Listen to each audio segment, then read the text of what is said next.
Bad things can happen with fire. We were just talking about that. Rob's like, Oh yeah. why don't you, your pipe's almost out. Why get a new pipe? Just put new tobacco in this. And I'm like, no, fire, wood, bad. Just get a new pipe. He's like, I understand fire. You have hundreds of them. Yeah, there's hundreds of them. So, this is part trois? No? Dos? You could use an appropriate language. Do. What's two in Scottish? Yeah. Yeah, three, koi. Yeah. Zwei? Oh, now you're trying to piss me off. Great. He's gonna start using German. Ni? Ich, ni, stan, chi. Oh, Roku Sechihachi. Yeah. Okay, so when you get through sucking on that piece of wood, we can get on talking about magic. Magic. So, we're in the kitchen earlier today, and Rob's having a conversation about magic. And from the cultural standpoint, Became a rant, as I recall. it was a good rant. It was a good rant. I was trying to interject, and he was just going off, and I'm trying to offer him tea, and he just kept talking. It was great. So we're going to continue that with You're him. trying to divert me. That's what you're trying to do. Well, yeah, we had to record this. So people often have this concept of magic being strictly, clergy, strictly towards the druids, strictly druid, or, there's witches and they're involved with magic, and the rest of the people are kind of just left out because they were dirt farmers. And Rob's going to talk about this, and then I'll interject and we'll continue the conversation, but it's kind of where we left off on part one with this concept that there is a sacred relationship between the different classes and the different types of people and the types of work people did. Like who you are, there was... Go ahead. A lot of it is, I see people now and they're like, oh, I'm going to do this and I'm going to learn magic so I can do spells. And you don't need to go learn a way to wield power. You need therapy. And I've told multiple people that. It doesn't make me popular. But it gets to the question of, over whom are you wanting to wield power? Why are you wanting to wield power? What is it in our world with the people who are wielding power that make you think, oh, that's a good idea. I want to be one of those people. And since I don't have other kinds of power, I'm going to go get some magic that I can do. And It's a sense of, I want control over the situation. yeah, there is a desire to control the situation. All of that is there, but the perspective for an ancient, if we take the Old Irish language, you had this suffix that was added to words, so you could have druiect, which would be the way of the druid. You could call that it's become druiect now. You can that can be the way of the druid, and that can be magic. But you had Druid's magic. Filiac, Yeah. and that was the way of the poets. Poetic And magic. you had Fianniact, The warrior type which magic. is talked about in Wisdom of the Outlaw. Great book. Probably can't get it because like $500-600 to get one of the few remaining copies. I do have it on good authority Don't get it because I need a copy, fucker. I do have it on good authority that it is going to be reprinted at some point, but we've been waiting for a while. But anyway, that the little thing is added to the end of so many words. What does that mean? What does that mean about magic? It means that there was no idea of this magic that was separate from this compartmented magic. Yes, you had specialists who did certain spells and charms, but again, it was completely entangled. So the way of the blacksmith. warrior was the had the magic of the warrior, and the way of the blacksmith. Well, there's the relationship. The here's- warrior needs the blacksmith to do that, but the blacksmith has his own magic. Right. So there are, they make a weapon that no one can survive a strike from. That's magic. And it's also the And scientific aspect of how they're actually doing from the ore to the metal, either the forge or So the singing. You brought up the singing. yeah, the singing. When people you listen to those walking songs, when people on the Highlands were walking the cloth and they were singing to the cloth, and you can say and you can stare and say, okay, they were actually keeping time for each of the chemical processes. Yeah, there is that aspect of it, but there's also the aspect that It's a chant. 30 people are sitting around chanting over this piece of cloth, and that's magic. Is it imbuing it with some type of special energy? Some people want to see it that way, and that's fine. Is it imbuing it with significance to those people? Symbolism. Yeah. You have a sailing ship. Let's talk about sailor's magic. You have a sailing ship that is three-masted and has lots of different sails, and you need to do something. The bosun starts a song and sets the tempo of that song, and all the sailors start singing along. And we, even in Hollywood, all the Hollywood movies, they're singing sailors, they're singing together. Why are they singing together? It's because they're happy to be out in the sun. No, because if you're on a sailing ship, you're getting your ass kicked on a day-to-day basis by nature. Yeah. You're not happy to be out there on the sea. You might have to be on the sea, but that song meant everyone did their job together, because if you need to pull this rope at a certain time, and that guy over there needs to pull another rope at the same time, while that guy over there needs to release that rope a moment before, and this other guy needs to untie something up there a few seconds before, and if he goes early, everything goes to shit. And if he goes early, everything goes to shit. And if you two don't pull together, the wind rolls the ship over. Well, how do you keep time? How do you keep everyone together? With a work song, a sailing work song. So these sailors would sing these songs, exactly, and everyone stays together. And it happens at the speed that's been set by the person who started the song. So now he has started the song, he's given the order, started the song, and that set the speed at which maybe 50 jobs that have to happen in a very precise algorithm will take place by all these different sailors in different parts of the boat doing something. But hey, it's only a song, and that's not magic. You know what? Any algorithm that's complex, or is that complex and was being done 5 or 6 centuries ago, that's pretty magical. Well, I guess you could say, you could start at the very beginning of the conversation and, well, how do we define magic? Is it something that... I never start there. Is it something you just that get caught up in I can hear Freya. Insane semantics. Yeah, I know, but we can break it down simply by saying, it's not necessarily something that we're always doing. It can be something as simple or as beautiful as something we are a part of that we experience collectively. Do you hear Freya at the door? A lot of people want to give the very, very sterile definitions of magic, and magic as an energy that does this, or as a this or a that, or da with according to the will. That's all well and good, but what if magic is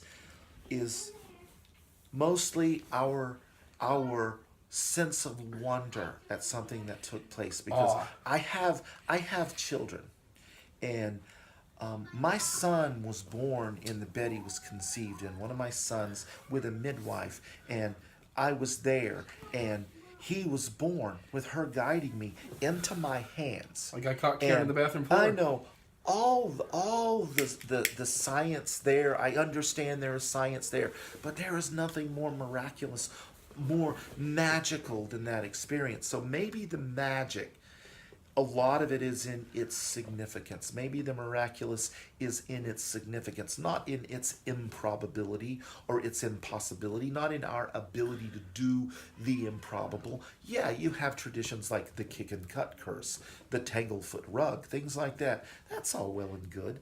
But day to day, watching, imagine you're in the world of 1500 years ago and you're watching a blacksmith shape iron with heat from the first for the first time. You've never seen such a thing, and you're watching this happen, and that The whole is process. inspiring awe. And they started with stone.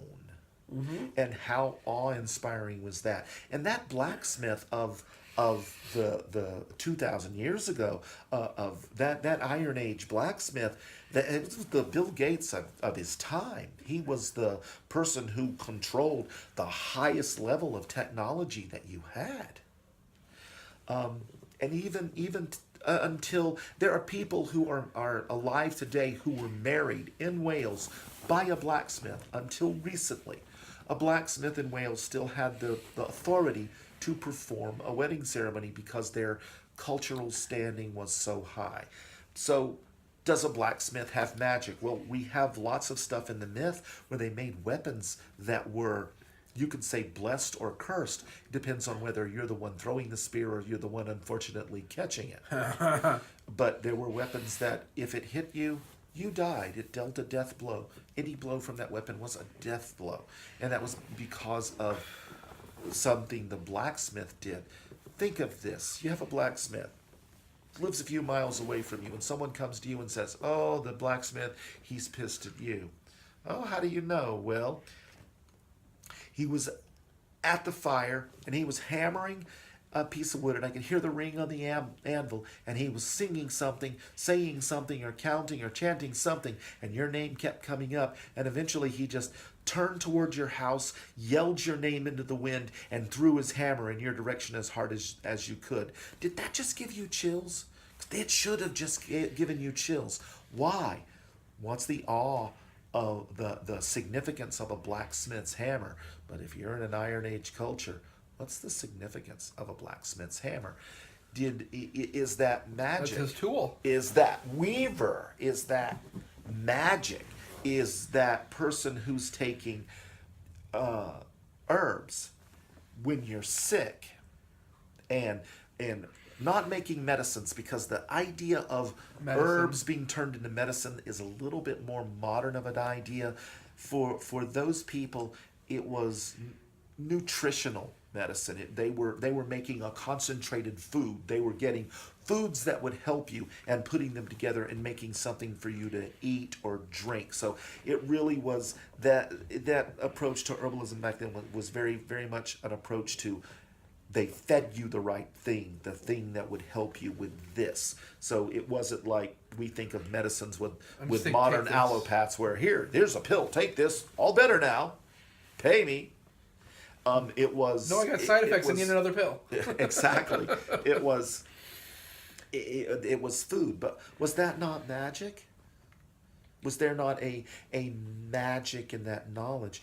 We have it with when the to word, collect what? With the word we have now that we use in English called magic, and I understand the linguistic history of magic. I love to get into linguistics. I'm trying not to give you etymology, but we use that word a certain way in our culture, American culture, and we take these ancient texts or these old texts and we translate them. And there's just certain things we have to translate as magic. But if you look at it in the cultural context, it was that warrior could deal a death blow, and Conall Cernach was a badass. Did he not have magic? Mm-hmm. I mean, his belt was a living snake. Come on. Well, look at Riostrad. When Cuchulainn, warp spasms. Yeah. Fucking warp spasm. He friggin'... So this idea, again, we get back to this entanglement. Magic was fully entangled. So when a person's making a charm... Magic just existed. It was the world being woven on itself. A part of the process of making that thing included a song and a chant and it did things. And we look at the Carmina Gadelica, and it's full of charms and incantations. Every one of them is designed to be doing something. There are several for a feefall whenever you need to leave your horse here and no one sees it. It doesn't make the horse invisible. It was just a way of, it's just part of hiding your horse involved saying this little thing, or part of getting on your boat to go to sea involved saying this charm and protection. And how much of it was you spent your life getting on boats and going to sea. You live on the coast, you're a fisherman, your family have been for 10 generations, and you're damn good in a boat. How much of your being damn good on a boat is that, and how much of it is the charm that you learned from your grandfather to say when you step on a boat? Or how much is the charm, you have embers to restart your fire the next day, and the last thing you did before you went to bed was you put rake the coals. Three new turves in, covered them over with ash, right on the coals, and you said this little prayer, and you went to bed. And what part of it was, it's really smart to give the embers enough fuel to survive till the morning, but there were the words that you spoke. There was the song that you sang. All of those things are magic. And if we look at that world, we realize that this concept of magic, kind of like, you'll see it in the movies when they may talk about Native Americans. They'll say someone has such and such medicine, and such medicine.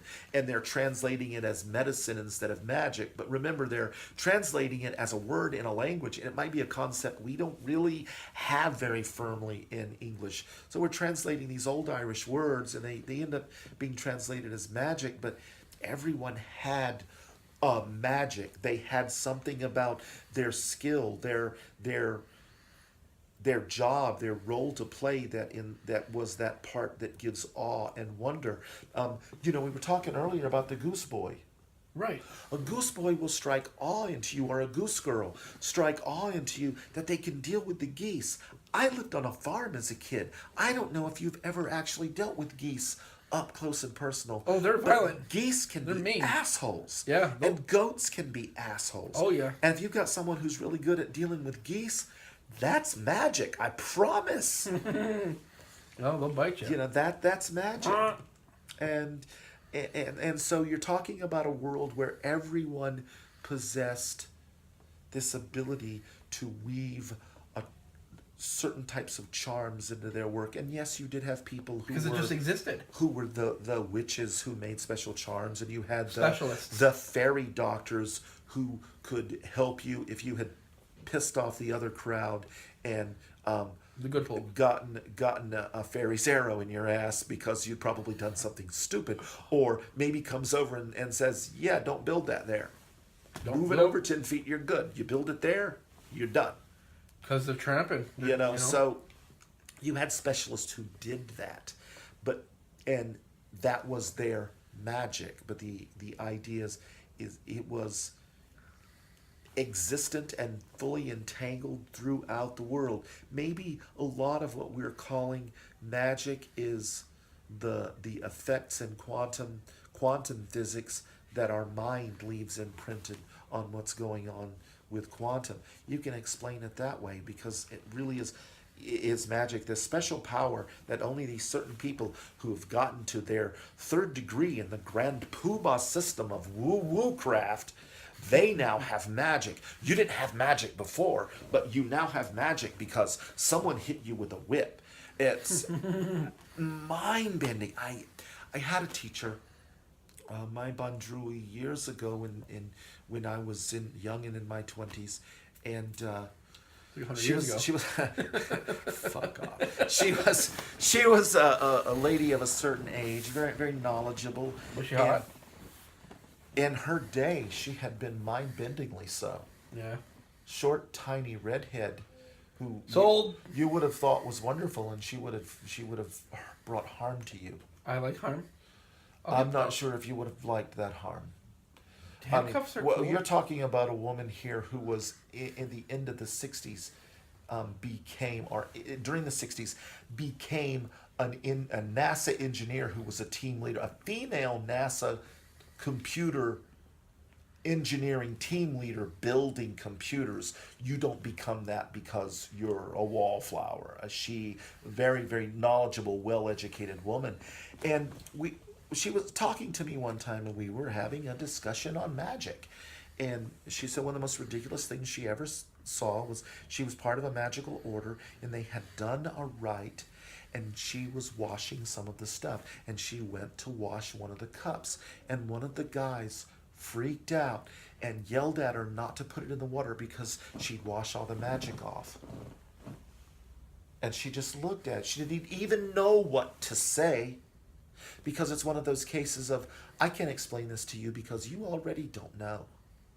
You already don't know, and there's no way I can fix your not knowing. It's just, that statement was too stupid to bother with. Wash all the magic off of the cup. Well, that's like the little story you told me in the kitchen with your grandfather, with the North. Oh, yeah. Little boy, I'm like third grade. I had a grandfather with a horrible stutter, which I occasionally have. He was actually my step-grandfather, to get technical. But we lived there with them on the family farm.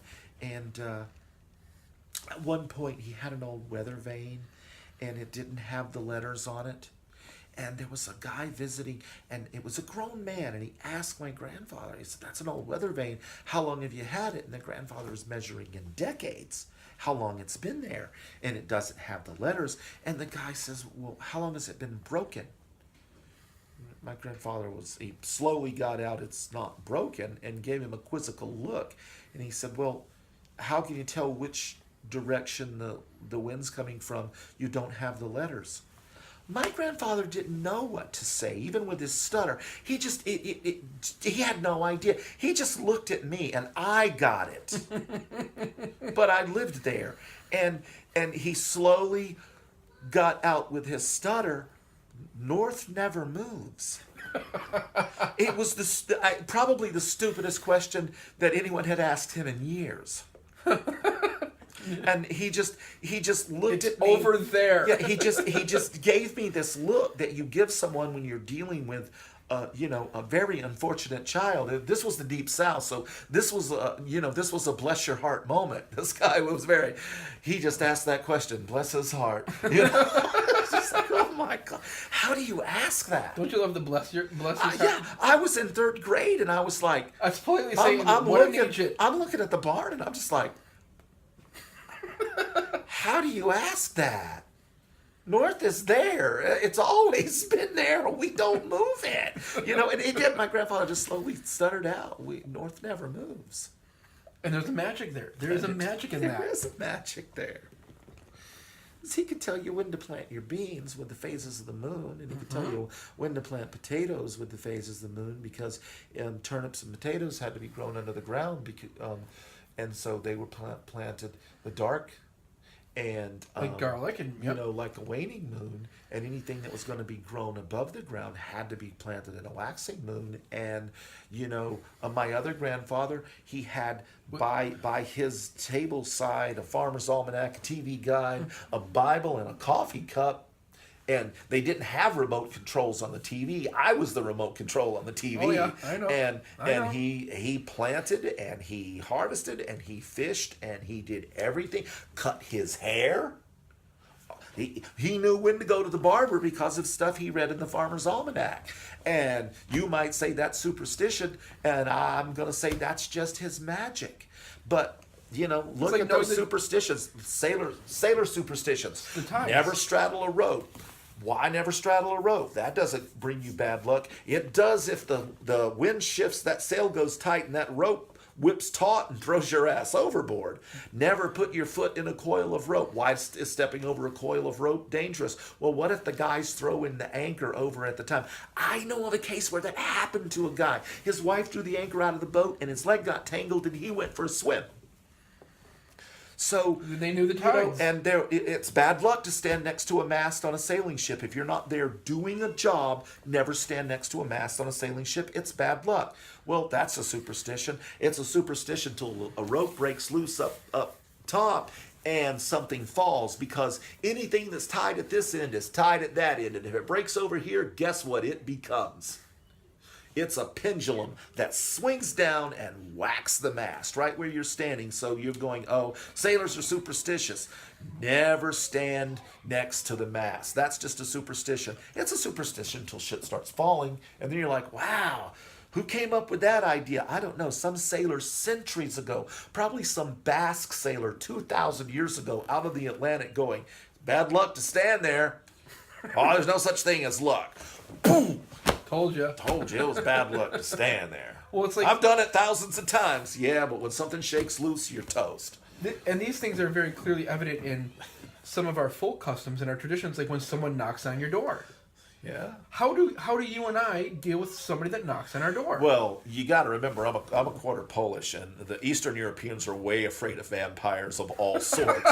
So someone knocks on my door. No one in my house ever says, come in, because that's the way to send me through the roof. You go to the door, you open it, and if you want them in, you invite them in. You never invite someone in sight unseen. Someone calls your name from a distance and you can't see who it is, you go and check. You never answer a disembodied voice. You know, maybe that's superstition. Maybe it's just really a good idea not to say come in to a bandit. I don't know. Is it superstition, or was it born of something that's practical? So is it superstition? Is it practical? Is it magic? Why do those have to be different things? Right. Is it superstition or is it custom? Is it superstition and custom that's based on a practical thing? Is it magic? This idea that magic is a subject you disentangle from the world is right up there with the idea that the ancients would look at you like they just, if you said some of the things that are, if I had a TARDIS and you know got finished with getting rid of everyone who's on my TARDIS list, you know, like go back and stab Robert Graves in his cradle and things like that. If I could, once I was done with that, and then I could go back and, you know, visit the ancient Gaels and look and see what's going on and not understand anything that's being said because my Gaelic is not that good, especially with Old Irish. But, you know, it's always a fantasy to take the trip. If we said to them some of the shit that we say now and that we think is right because it's the way our brain works, they would give us the same look my grandfather gave that guy. It's just like, yes, I can't explain it to you because you already don't know. Where do you go to learn magic? That old woman over there stirring that pot has magic, and the smith has magic, and you know, little Johnny who's rocking by the fire and chipping stones makes a lot of really good sharp blades, has magic, and he won't speak to you. Everybody had magic. That goose girl has magic. You know, the shepherd has magic. The idea the harper had magic. That it was, oh boy. Well, the harpers didn't exist at that time. Right. They came later. Well, you would say that the musician had magic. The poets, the words, the idea that magic was a thing that could be separated and held and looked and worked with separate from the culture is exactly the same as the idea that religion, these culturally institutionalized religious practices, could be a separate thing from the culture. That, again, that is a new idea. We don't take the druids out of the culture. Yeah, for most of the religions in the world today, most of them are not Abrahamic religions.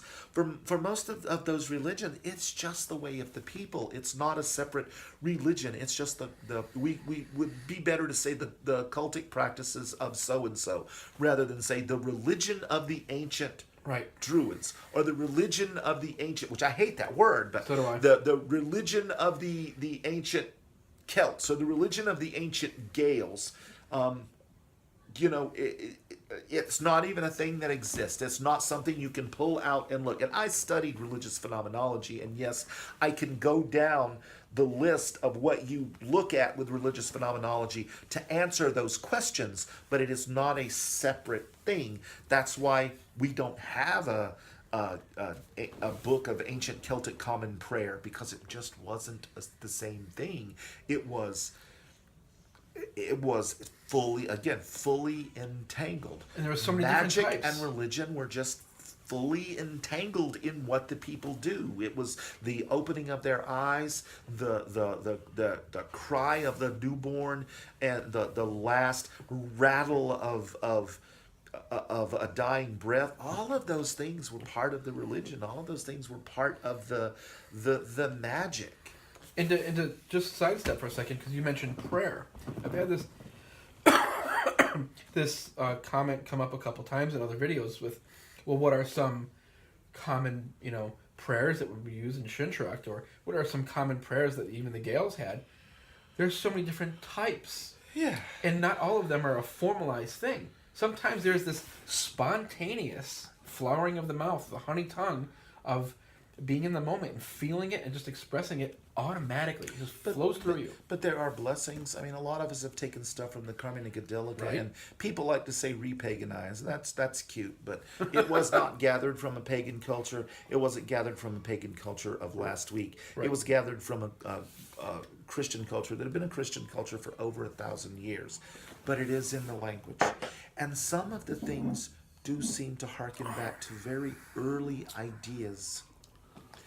And so you're not repaganizing something, but if you find that the use of the language, the use of something from the culture gives you connection, then you use it, sure, a bit. So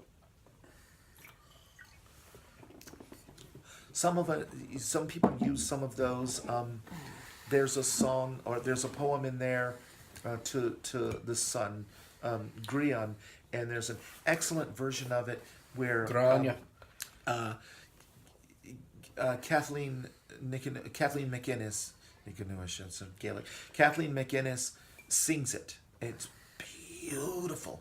I use those first two verses as a prayer to the sun. Like, I have a Dagda chant that is a direct, I think it's even hers. She has a walking song, and I use it. I changed her walking song for a Dagda chant. Yeah. For instance, I have a little rug at my door that has some would say a blessing, some would say a curse. It's just a Tanglefoot blessing on it. Tangled foot. And as long as someone means no harm when they step across it, they're fine. The idea is if they mean harm, it trips and it goes back. Think about that old Irish blessing. Da, da, da, da, da, da. And if they can't love us, may God turn their ankles so we'll know them by their limp. Yeah. Well, Tanglefoot rug, it has that blessing on it, basically. Every time I step across that rug, I whisper a little thing to the Tanglefoot. The Tanglefoot blessing renews that blessing. So someone entering my home who means harm, that rug is a blessing. And maybe they trip, maybe they don't. The 9 irons at the door. The 9 irons, yeah. The 9 And irons. how you mentioned the women with the keys. Yeah, the thing with the keys. But what these formal prayers or informal prayers, like my kids grew up riding in the car, and all of their lives, if we drive by a graveyard, they heard their parents say blessings on the dead or bless the dead. And I drive by a graveyard with my adult sons in the car, and I'll hear them whisper it. And I'll say Benach in Gaelic is basically bless the dead, and one of my sons will say it in Gaelic, and the others will whisper it under their breath in English, and that's just become every time, and that's a prayer. And that's a formal prayer. It happens at a specific point in our day, not at a time, but it's just like that, just like clockwork. The prayers you might say over your sleeping children. Yeah. You put your child to bed. You say some words. What do you do? Do you give them that goodnight kiss? Do you stand there and linger for that moment where you wish them all the best things? Do you say a specific poem? Do you say a little blessing? All of those things. It's the day-to-day pieces of what we do. And again, it's fully entangled. And there's people who will only stir their pot one direction. Almost all of us do it. Yep. And just so many thousands of it's those little things That again, define the culture. fully entangled throughout how you you live your life. Well, I mean, there's tons of them just dealing with Imbolc and Briet. Yeah. Like, Breja, or whatever, however you want to say her name. If you want to anglicize it, It call it depends on Bridget. where you are and when you are, Yeah. But But I mean, there's so many, just even dealing with, just with her festival. Just with that festival. And you could say that, like, if there's just that many with this festival, look at how many more there are on a daily basis. you find customs for her festival. People will say, "Oh, this is the way it was done in Ireland," and it might actually be the way it was done in one little village. Right. And the next little village over might have done something a little bit different, because people go, "What did the ancient Celts do?" And it's like, oh man, you're talking about 1,000 years of time and thousands of square miles With of no unified space culture. with lots of different people who just spoke Tribal related people. languages. We got to get a little bit more precise. I mean, I might be able to answer something if you go, "What did this clan do in Scotland at this time period?" I can answer that sometimes, or "What did this tribe do in this area of Ireland at this time?" Well, I can answer that, but sometimes some of those things that we go, "Oh, that's an Irish tradition," it might have only been done in one family, but they were an Irish family, and that's an Irish folk tradition. It does not, there was not this whole big universal thing. People go, "Oh, that's a Highland tradition," and I'm bad about this. People go, "That's a Highland custom." What clan was it a custom for? All of them. Really? Baby, speaking the same language wasn't a custom for all the clans. Right. They had different versions of Gaelic that they used, and then all of them? I've had people give me that answer. All of them. Really? Okay.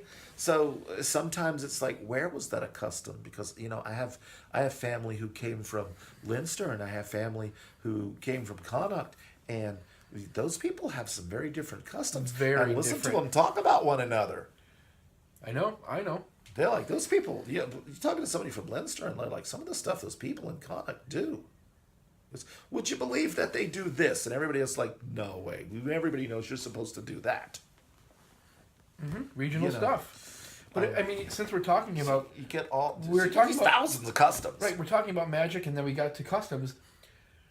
Where are we when it comes to... That's the beautiful thing. Where are we when it comes to our customs? That's the beautiful thing, and the thing that also irritates a lot of people in the diaspora, because we get together and, okay, I came from a region of the American South where up until the early 20th century, there were people who were there for 3 and 4 generations who still spoke Gaelic.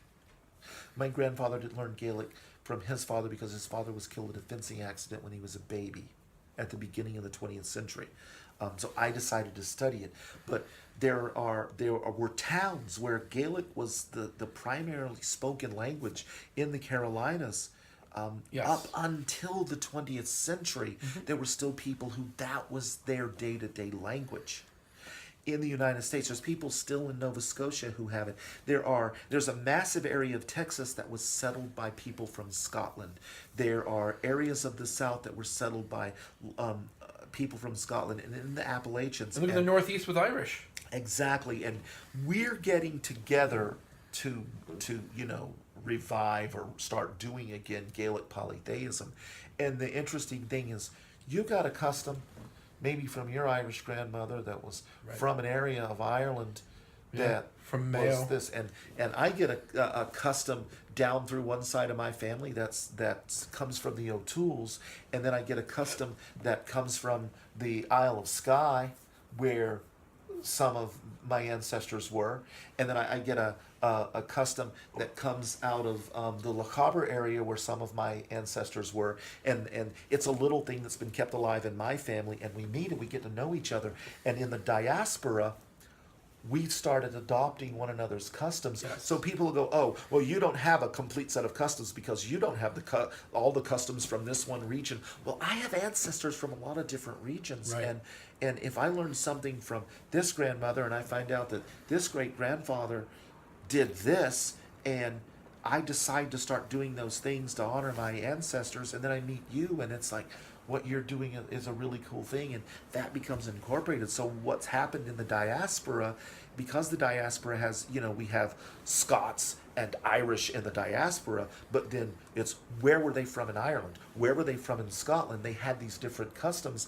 So now you have these family sets of customs here where you have you may have a Scottish grandparent and an Irish grandparent, and your wife may have an Irish grandparent and a Welsh grandparent, and you learn a little bit of some customs from each of them, and now you're doing all of those in your home.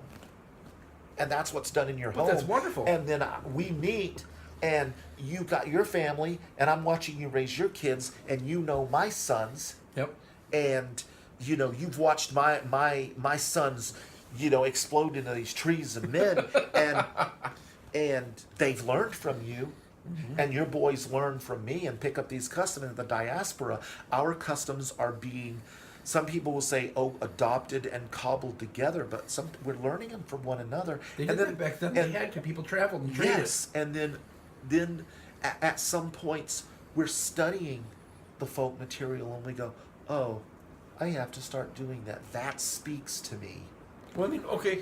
I had people who lived in that area, and this is a custom from that area, that I never met that great-great-grandmother who got on the boat and left there.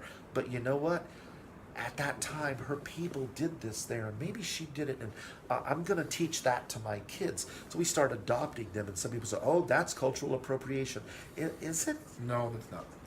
Is it? I'm not gonna take a position in that argument, because it doesn't matter the positions you take in the argument. Everyone takes a position that proves them right. Well, for the example, yesterday when we had Samhain, Yeah. I did something that just came to me in the middle of ritual. I went to the west, and I grabbed the stone that we use symbolically, that I carved, that is the representation of Doan's head. And I grabbed Doan's head, and I passed it around, as you saw, to the people that were present when we dealt with calling the ancestors. Because it is a ritual prop, but there's a stone, there's a weight there. And the weight of that is very clearly, it's clearly evident that there's a weight that's heavy upon them for them to hold and think about, to call their ancestor to join us. Could this be done at every Samhain? Could this become a custom? Where do these ancient customs come from? Were they made up?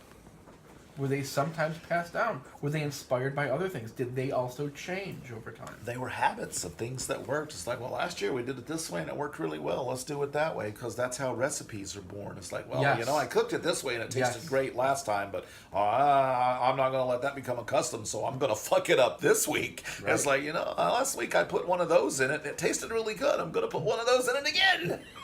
And the results of our ritual were amazing. Yeah. We saw right before we started video number 1. People were happy. People loved it. And then there was a feast afterwards. Yeah. Because even when they don't love it, you feed them. They love that part. Mm-hmm. Well, I mean, earlier before we started video number 1, where we threw the raw meat out for the Morrigan, the crows were eating it, and I said to Robert, joviality, I was like, look, Robert, it's an omen, and you're like, it's not an omen. You threw meat out. You threw meat out. Crows came and ate it. I know. I pissed on your parade. I'm sorry. Droin, you made the phone call. Someone answered it. Yes, a crow. You're getting in your car to drive somewhere, and a crow comes and lands on the hood and calls at you, and take your keys out of the ignition, and Stop. you're not going anywhere. Stop. Okay, that's an omen. Yeah, I know. I put out meat, and the crows come. You know what? The possums come, and the squirrels will come too sometimes for meat. So, it's... Yeah. Is it an omen? But even though it's a joke, it gets back to that magic thing. It was a nice joke, but is it an omen because a goddess decided oh, I'm going to go give them the symbol of my sacred animal eating their meat. I don't think she's paying attention to us, and I'm pretty good about that, you know. I pray to her and I honor her and stuff, you know what? But most of the time, it's my ancestors I'm interested in because it's probably them who are interested in me. I don't really think you want the gods to be that interested in you that often. That's a common... It's just like, and I love it. The Morrigan speaks to me every day, and I look at him and I'm like, aren't you fucking special? Because I've been praying to her for 30 years, and I like for the circuit to be quiet. Yeah, I don't want the dog to speak to me every day. Can't walk around with wow. boner. The Morrigan told me, and I'm like, wow, and what were you drinking? Yeah. But, you know, and it's not that I'm saying the gods don't communicate with you, the gods don't guide you or lead you. Yes, they do, but as... It's pretentious to always assume that it's coming just from the gods. Well, your direct connection is the land spirits and ancestors. What makes it an omen when that crow comes and gets that sausage is not because the Morrigan sent a crow to come get your sausage that you gave to her. It's the significance of that you get from the validation. I put out that meat and a crow came and got it. And whether she sent a crow to come give me an omen or give me a sign, its significance to me, it is, again, it's the significance, it's that moment of awe, that moment of wonder.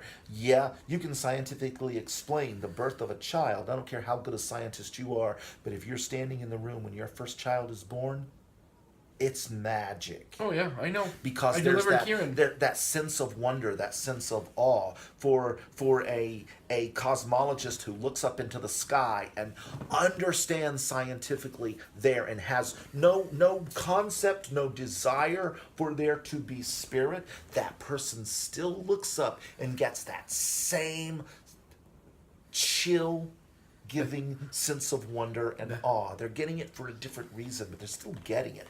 And it's an omen because of the significance of it to them. It's how we attach things to it. You know, one thing I was going to say is I hear people do this all the time. They'll talk about a god or a goddess, and most often in today's world, it's about the Morrigan. So I'm going to go ahead and this is my 30th Samhain that I have done a dedication to the Morrigan. That was 1987. I was 21. I was 1987. Fuck off. So I was playing with G.I. Joes. I have never ever felt that the Morrigan came to me. And I hear people say that, oh, the Morrigan came to me 2 years ago, or last month the Morrigan came to me. I understand what they're trying to say, but it's just, I want to go, well, aren't you fucking special? Because it was you came to the Morrigan. She's a goddess. She never moves. She's north right there. You moved toward her. So I think of it as we move toward them. Yeah. They don't come to us. Our lives align it's like, to that. oh, she's my goddess, and she came to me, and the Dagda came to me, and Kernunos was in my house. And I'm like, oh, wow, aren't you special? Could you go do a spell for me? Because I have a little problem. And I've done that. I'm like, could I get you to do a spell for me? And they don't even realize I'm making fun of them. Because I can't explain them to them if they already don't know. Right. It's like, I 30 years ago gained an awareness of her. Yeah. Not because she came to me, not because she wanted me. And I have been You were turned on. drawn more and more into her orbit. And that's why that phrase that I like to use. Magnetism. In the ritual, it started with, under the dark wing we stand. Under the dark wing we stand. Under the dark wing we stand. The wing never moves. We're standing under it. And so the moment somebody goes, oh, the Morrigan came to me, or Bridget came to me, I already know where their head is, and I don't hold that against them. But I know where their head is. Because they're placing themselves at the center of everything. Right. And their concept of magic is what we were just talking about. One of the best things you can do for a good spiritual practice is stop putting yourself at the center of your spiritual practice. But I know that seems that when I say that, people kind of look at me, but it's my spiritual practice. Shouldn't I be at the center? Probably not. It puts too much responsibility on you. Right. I mean, a good way of understanding this is a very simplistic way of saying, are you in the center of the circle of life, or are you a part of the food chain? A bear is going to eat you. I like that. Are you a part of the food chain? That's marvelous. Yeah. Stole. We'll steal that. That's bear nice. will eat you. That's nice. Polar bear will eat you. It's drawn into their orbit. Mm-hmm. So some sort of magnetism. I had a teacher years and years ago. We were talking about an Egyptian goddess that he worked with. Lightning. And he said, the myths around her are that the eyebrows, her eyebrows are the souls of men. And he said, I was doing a journey and I looked at one of them and I said, you're the soul of a man.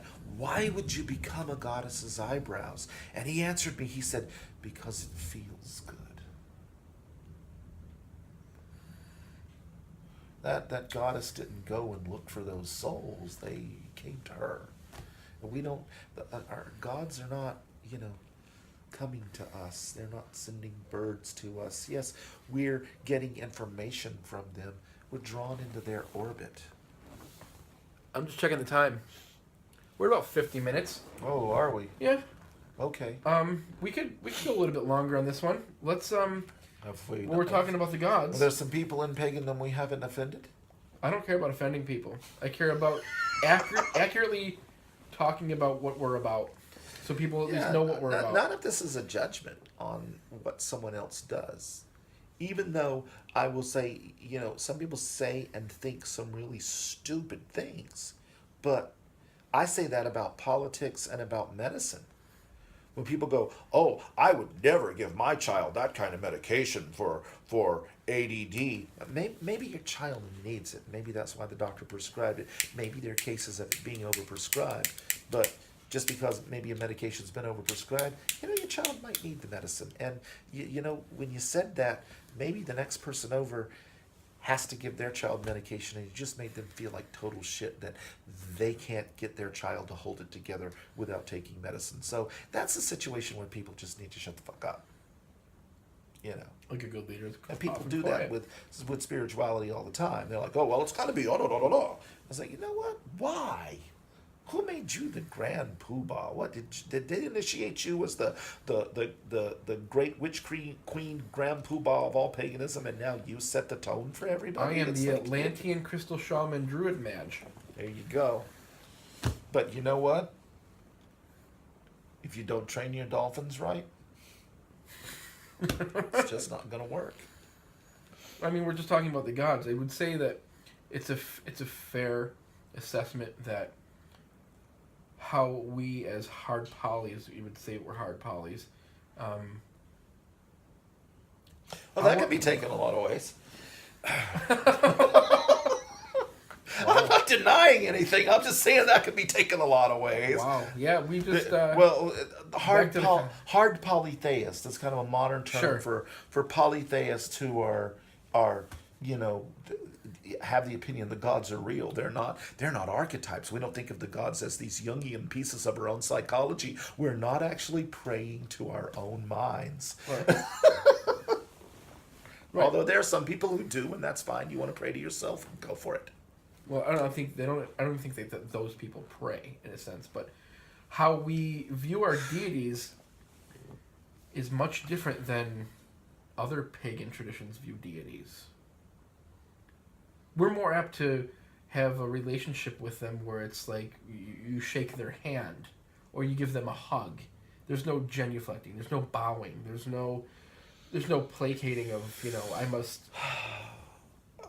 There really, in Indo-European stuff, there is a lot of information that shows that deities were shown reverence, and sometimes you kneel before them and that sort of thing. They were shown reverence and honor. But I get what you're saying. When you say that, are you saying the hard polytheist, or are you just saying Gaelic polytheist? Because honestly, Norse polytheist and Nova Roma people, Right. and I've seen Hellenic reconstructionists who are working with very precisely within their culture, Right. and Slavic Right. reconstructionists. And for the Slavs, they don't have to. It never stopped. Right. In some areas, Right. Lithuania, you can go to Latvia. places in Lithuania, Latvia, Estonia, and in Russia where they never stopped. Right. And or they had to stop doing the rituals outside because the communists said you couldn't anymore. But whenever communism fell, they still had people alive who had done them when they were young. No, But I mean, like, they all take that gods are real approach. There are people in all of those No, I mean, like, taking that approach. I mean, in comparing Gaelic polytheism to something like either neo-paganism, modern Druidry, or Wicca, where the deities, I'm not saying like, I'm talking about the relationship that we have culturally with our deities versus, you know, those groups I just mentioned and their relationship with deity, how we view them. Not necessarily like, are they real? Like, yes, we're all going to agree that we see them as real. I don't know how useful it is to talk about how someone else is viewing deity. No, like how not their view, how our views are. But that's what I'm saying is I don't know how useful it is, because I've met people who are Wiccan who are really solid polytheists. Right. And Yeah. I've met Wiccans who are they identify as Wiccans, and they're very, very Jungian.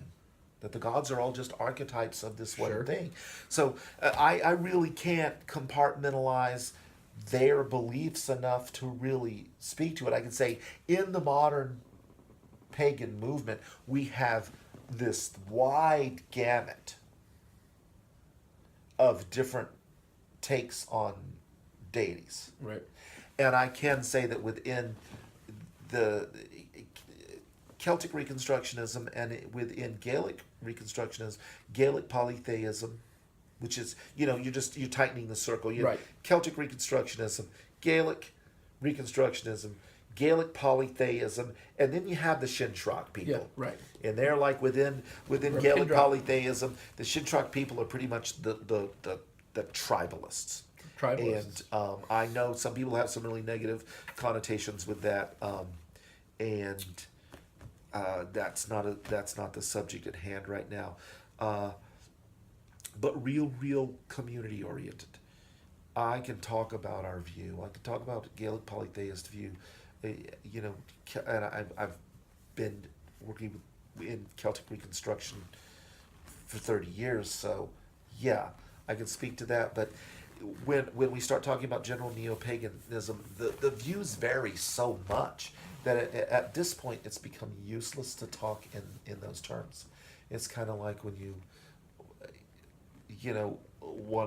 it's like when atheists are attacking religion, and they say they're attacking religion, but they're actually attacking specific points within Abrahamic religions, usually Christianity, and they'll do, like, they like to call it the theist dilemma, and it's not a dilemma for polytheists. It's only a dilemma for hard radical monotheists. Right. It's not a dilemma for us, because we're not saying our gods are all powerful. Right. We're not saying our gods are all good. Sometimes our gods can be assholes. Read the myths. Yeah, people curse the gods.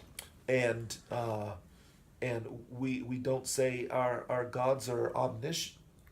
We don't think they're all knowing, we don't think they're all good, and we don't think they're all powerful. Or We present. know they know a lot of shit. Or all we present. know that they are very powerful, and we know that they can be present when they want to be present, and we know that they can do good stuff when they want to do good stuff. So our goal is, they are the biggest kid on the block, so let's keep on their good side. It's not like, oh, they run the universe. They pee higher than a tree. They pee higher on the tree, exactly. They're the tallest dog. They pee the highest on the tree. That's exactly it. They pee highest on the tree. Sorry, inside joke. I looked at his son earlier and I said, "You know why dogs lift their legs, right?" And he looked at me very seriously. He's like, "I don't know why dogs lift their legs when they pee." Like, because the dog who could be highest on the tree gets to be the big dog in the neighborhood. So yeah, they pee higher on the tree than we do. So, and it is that whenever you start painting with those broad brushes, you end up splashing paint on everything. And with modern neo-paganism, I just can't. At this point, it becomes useless for articulation of points or for discourse to say neo-pagans that aren't like us believe, because they don't. Yeah, it's yeah. I guess there's a generality there that should be made. At this point, it's just it's too broad a generality to any longer be useful in discourse. I can, take Ian Corrigan. Known him for years. We work some things very, very similar, both along Celtic avenues. There were some differences. I would never hesitate to stand in ritual with him. And he came from a very Wiccan background at one time. And some people would say he's more broadly modern neo-pagan druid, and because he's with ADF. But I know Ian. And Ian is a lot closer to our view of things than most people would think whenever they use that term for him. Like, he's an ADF druid. And people have these ideas of what the term druid means. That's why I don't like to use the term. Hell, half the people in the room are thinking D&D. But I've been next to the sacred fire with Ian Corrigan, and would not hesitate to stand there again at any point. And he's people aren't going to say he's a Gaelic polytheist. People are not going to say he's Shinshrock. But you know what? He is on quietly watching several of those groups and does speak on them. And he's been doing it a long time. And so he may not identify or define himself within that context. Right. But you know what? But if he has something to say, I'm going to listen, because I've known the man for a long time and have a great respect for him. But he doesn't identify with the same terms we use. Right. But it doesn't mean he doesn't understand them. But I promise you, there was a time when I was with my ex-wife, and we considered him to be our priest. So he fulfilled the role. So exactly, he won't identify. Sorry, Ian, we're talking about you. Nothing bad. Come have a pint. He may not identify exactly the way we identify, but he wouldn't tell us we're wrong, and I'd never tell him he's wrong, because there's some points we might not share. But I don't share every point with you, and you don't share every point with me, and I'm okay with that. Right. Embrace the difference, grow from that. My son, I was there when he was born, and I raised him, and he is studying to serve as a priest, and sometimes he serves in that role in ritual, and he argues theology with me sometimes. I'm okay with that. Yeah. I'd rather him be able to clearly articulate those concepts, even if they're a little bit variant of the way I conceive of those things, because it lets me know he's paying attention and he now can articulate those concepts. Mm-hmm. And the other cool thing is our kids never had to go through a period where they had to let go of a worldview and slowly shift it to another worldview. They were raised yeah, in a Gaelic polytheistic worldview. Yes.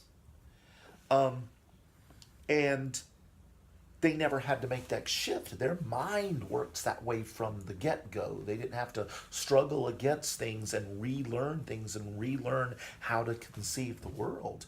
And my sons will look at you and they'll tell you that their Gaelic sucks. But a lot of times I'll say something in Gaelic and they'll answer me in English, because their Gaelic sucks, but they know what I said. Right. They understood what you said. Yeah, they understood what I said. Yep. Yeah. I speak to my granddaughter in Gaelic because for the first 5 years of her life, that's just the way it's going to be. And so that she understands it a bit. And I think my son's a little surprised that a lot of times he understands what I'm saying.